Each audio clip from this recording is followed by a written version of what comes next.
I've put this video off for a long time, but I think the time has finally come for me to share my story.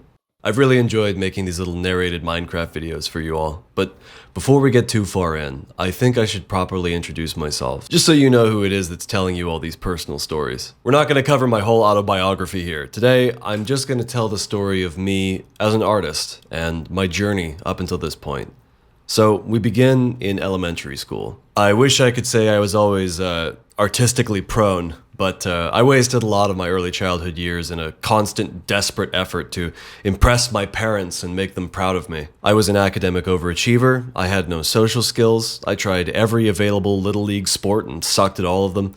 And as I got older, the kids got too athletic for me to even have a chance at competing with them, so eventually I just quit athletics altogether. I only did it because I thought my parents would like it. During this era of my life between the ages of 5 and 13, nothing in life was going well for me other than the roof over my head. I lived in a ramshackled, cramped house with my parents and 3 siblings who I was never really close to, even as a young child. My folks both had full-time jobs, with my mom even working 2 full-time jobs at one point just to make sure we could afford a few treats every once in a while, like getting pizza delivered and having gifts on Christmas and going on vacation every once in a while. I wouldn't say there was anyone or anything during this period of time that was a particularly good influence on me. The church kind of screwed me up, school kind of screwed me up. I can't even point to a single adult from my early childhood that I look back with a lot of fondness for. And like I said, no friends either. So it was a lonely, poor existence whiling the days away in Point Pleasant, West Virginia, with nothing to look forward to but the slim hope that someday things might get better.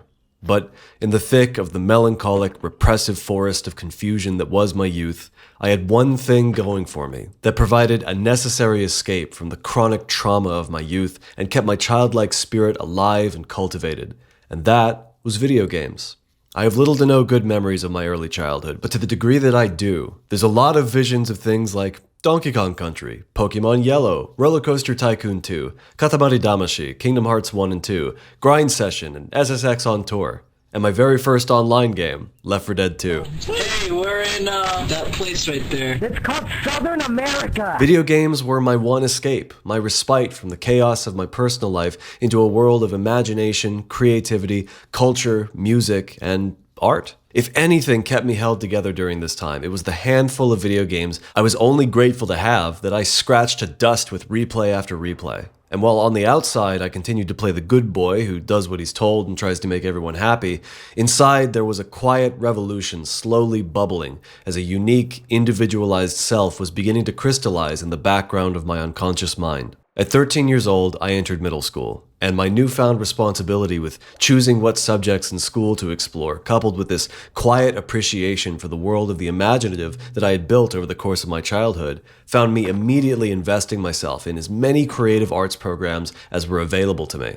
Unfortunately, I let myself get talked into taking a bunch of classes I didn't want to quote-unquote, prepare me for college, which I never went to. But amongst all the subjects I was forced into and couldn't care less about, I was able to squeeze in theater and marching band, both of which were incredibly formative experiences for me and ushered in a new era of my life, one of personal exploration and, finally, a social life. From ages 13 to 19, this is when I finally got to start learning about myself and the world around me and connecting with people. That quiet crystal of individualization eventually turned into a personality of full-scale rebellion as I rejected anything and everything that I had known from my previous life. I was officially a teenager, and boy oh boy, was I stupid, but I was finally learning about things I really cared about understanding, and life finally seemed to be moving towards that little sliver of hope.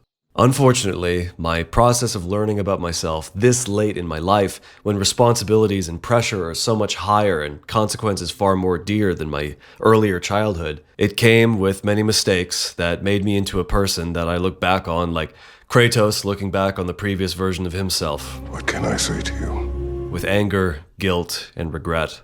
In life, we all have to learn and make mistakes, but the neglect of my individual development really caught up with me in my teen years. Almost as soon as I had this new lease on life, I squandered it out of simple naivety in so many ways. It is a difficult time of my life to talk about, and maybe at some point I'll be less vague about it, but some stories are better left in the past. I've grown, I've forgiven those who hurt me, and I've done everything I could to make amends with those that I hurt. I learned countless invaluable lessons about life and about what truly matters. It was a dark period of life, maybe even darker than my early childhood. But as dark as it was, that little spark of hope for something better never left my side. It was around this time that because of the online gaming that I was doing, I discovered YouTube and the larger world of artistic creation on the internet, and I fell in love with it as instantly as I found it. I was enchanted by the authenticity of it all. The idea that to create enjoyable experiences for other people, you didn't have to go through 20 years of school, go to college, and get a career. You could freely make what you wanted to make using whatever tools you had at your disposal, whenever you wanted, in whatever way that you wanted. And no matter what, there was an audience for it. This was my true introduction to the potential of the internet and creativity. And ever since that day, I've been hooked. I experimented early on with making my own videos using Windows Movie Maker and then later Camtasia Studio. Spartan pieces of software with incredibly limited toolkits. But again,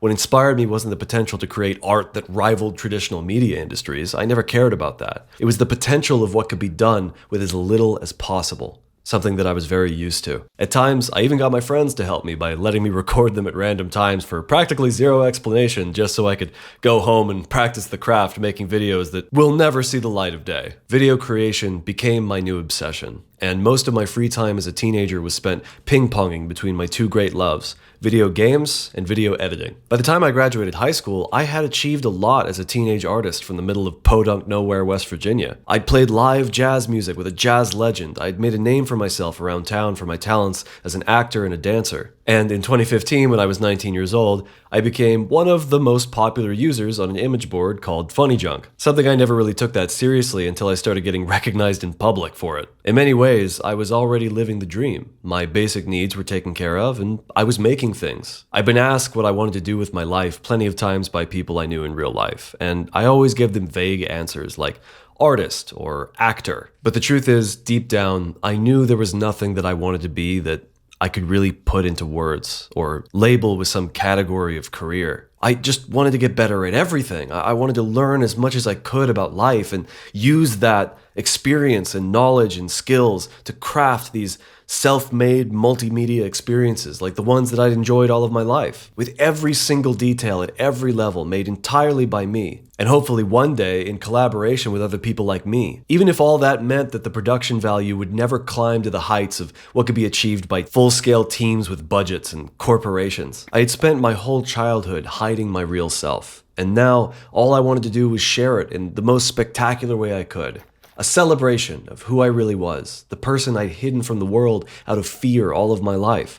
The celebration of self that was promised to me as a child, but never delivered on. I had everything I needed, man. Motivation, ambition, cultivated skills, dare I say maybe even a little charisma? I was ready to give myself up to the process. I might not have come from a wealthy family, I might not have had connections, I might have come from the middle of nowhere. But within my heart, I had carefully stored away everything I needed to do or die, to either live my dream or stay asleep forever. Except, there was one very important thing that was missing. Something that had been missing for my whole life. And it is my deep regret to admit that for the next 10 years of my life, from age 19 to 29, it would prevent me from achieving anything that I wanted to achieve. And that was my health. Mental, emotional, physical, social, spiritual, call it whatever you want. None of it was good. For all the hopeful and positive stories I've been able to tell you so far, the truth is, 99% of my actual life was a war being fought for my soul. In reality, I had been openly suicidal since the age of 5. It wasn't even a secret. It's just that the first time that I tried to tell anyone, I was treated with mistrust, resentment, judgment, and I was physically beaten. My life was a constant internal tug of war between throwing my life away and being too afraid to die. And I wish I could say that I had the courage to reject both options, but that's the harsh truth. You don't get out of these traumatic experiences for free, and in my case, I just couldn't find my way out. I turned 30 this year, and I can honestly say that for the first 29 years of my life, a slow, internal, downward spiral had left me a shell, a reminder of the indomitably joyful creative spark that once fueled my every conscious action in life, but that I had lost connection with entirely. That That kid that somehow knew how to turn rain into sunshine got lost somewhere in the transition from the ultra-connected and simple life of childhood to the entirely lonely and responsibility-laden drudgery of adulthood. From age 19 to 29, I really tried my absolute best. I tried to hold on to that magic, tried to keep it alive by making videos, tried launching any number of projects to keep myself exploring and hopeful and doing new things. But the slow entropy of a lifetime of trained helplessness and being stuck in a constant state of fight or flight left me with nothing but a mountain of mental health issues that infected everything I was trying to do. I saw the danger galaxies away. I started trying to take care of my own spiritual well-being when I was 15, and I think what I started that year might have been the only reason I was able to maintain some modicum of connection to myself over the years, to at least remain aware of the fact that I was slowly slipping away. But even as the circumstances of my life got tremendously better over the course of my late 20s, I escaped my home life, moved 3,000 miles away, got married to my favorite person in the world. It was just too late.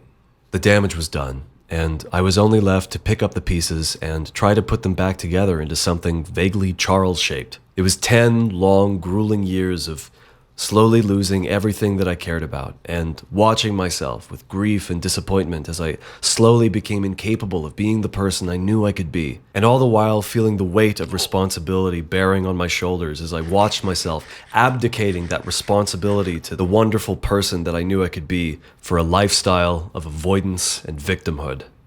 But this is precisely when that sliver of hope finally started opening up into a new chapter of life. To make a terribly long story very short, because of the bottomless sacrifice and compassion of my wife and my aforementioned decision as a 15-year-old to devote myself to maintaining a pocket of conscious awareness within me by being as honest with and connected to myself as possible no matter how terrible things got, I had exactly the skills, the willingness, and most importantly, the quiet, safe, compassionate environment that I needed to start putting those pieces together. And after 4 years of it, fuck me if it's not starting to look like me again. That person that just loved making things. That person that loved people and the world he lived in despite everything that had happened to him. Not a broken child, not a tragic story of a man who let his potential go. Just a normal human being like everyone else, with a glimmer in his eye and a dream in his pocket. And that dream is to spend the rest of my life doing what I wanted to do all along. Just making things for people. And not just videos. Videos will always be a core part of who I am and who I was. I have plans for all 5 of my current YouTube channels, keyword current, but I don't want to be limited to just the medium of content creation for YouTube. I want to make music. I want to make video games. I want to meet and collaborate with people who share my vision and passion. I want to keep exploring life, getting better at as much as I possibly can. And most of all, I want to spend that life sharing as much as I possibly can with all of you. Man, if food and shelter were free, I would happily do that and only that for the rest of my life.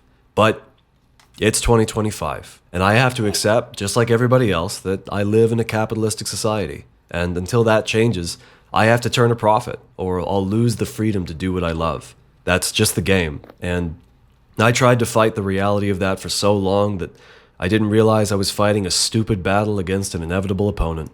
So, real quick, I'm going to do something that I am going to do my best to never have to do again. This will be the one time I'm going to allow myself to do a little advertising, as much as it pains me to do.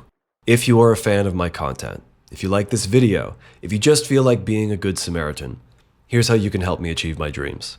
Right now, if you go to coffee.com/chillcharles, there is a button that says membership. If you click join, you'll be brought to a screen where you can enter a custom amount of money in USD, and that amount will be sent to me monthly via whatever payment method that you choose. For those wondering why I'm not using Patreon, Coffee does something very special where, as long as I continue to use a free account with slightly reduced features, Coffee does not charge a fee on the money you send, meaning I will receive every cent of it.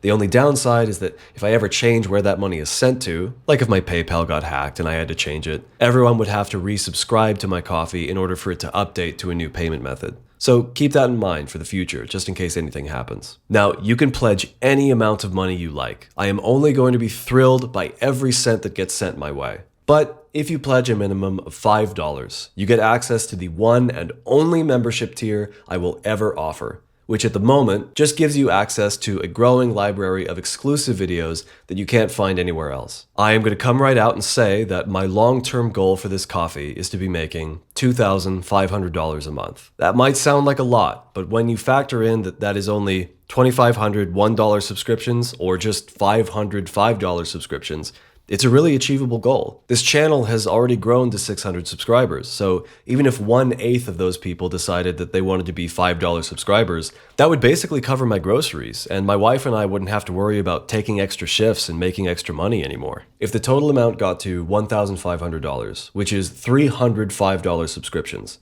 I'd already be making more money in a month from donations than I make at my real-life job. Meaning at that point, I could potentially just quit my job and make videos full-time. And that is the dream. I'm not here to get rich, I just want to be free to do what I love. 2,500 is just the most conservative number that I could think of that would give me as much as I needed to basically do whatever I wanted without having an unnecessarily high goal that would just give me a bunch of money that wouldn't make a big difference. Now, I appreciate you listening to that. I don't like doing that, and I know that times are hard and basically nobody has money burning a hole in their wallet anymore. So don't feel obliged. I am going to do this no matter what anyone does. As long as I have a computer and an internet connection, I'm going to keep making things and putting them on the internet.